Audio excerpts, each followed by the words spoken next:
Ka DMHO vers Khasi Hill kala apply drill tylli post. Ka office Jongka District Medical and Health Officer vers Khasi Hill Nongstoin kala code application ya ka post Medical and Health Officer staff nurse ANM helper com due guard and cleaning staff haka contract basis.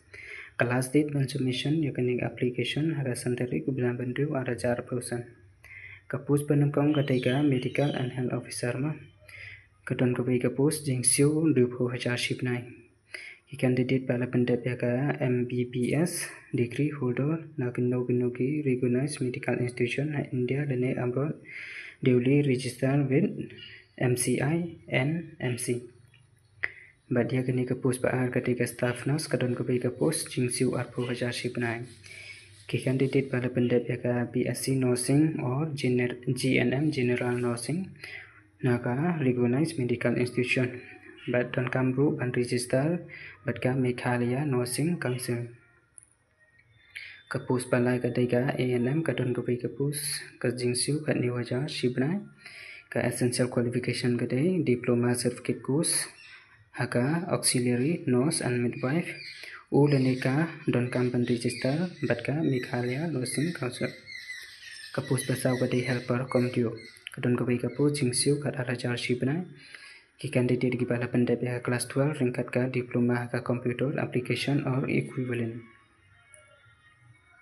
Kapus pasan ketiga kat kadon kebai kapus sekejingsiu 10,000 shibna candidate bala pendap ya kelas 12 kelas 10 or 12 pass.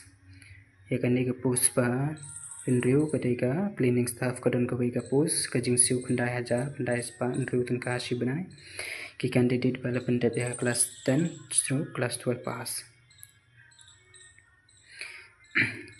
Ka application haka standard form along with all qualification certificate MNC for nurse contact number phone number ka passport kadur sidang should reach haka office Jongka medical district medical and health officer Nongstoin Hashua ka santarik benar bendu arajar arpo san haka Hashua ka sanbaji purmin mil. Ya ka tarik Jongka interview ya ka post staff nurse ANM helper com dio cleaning staff and guard on substantive haka office notice board after the last date of submitting of application form.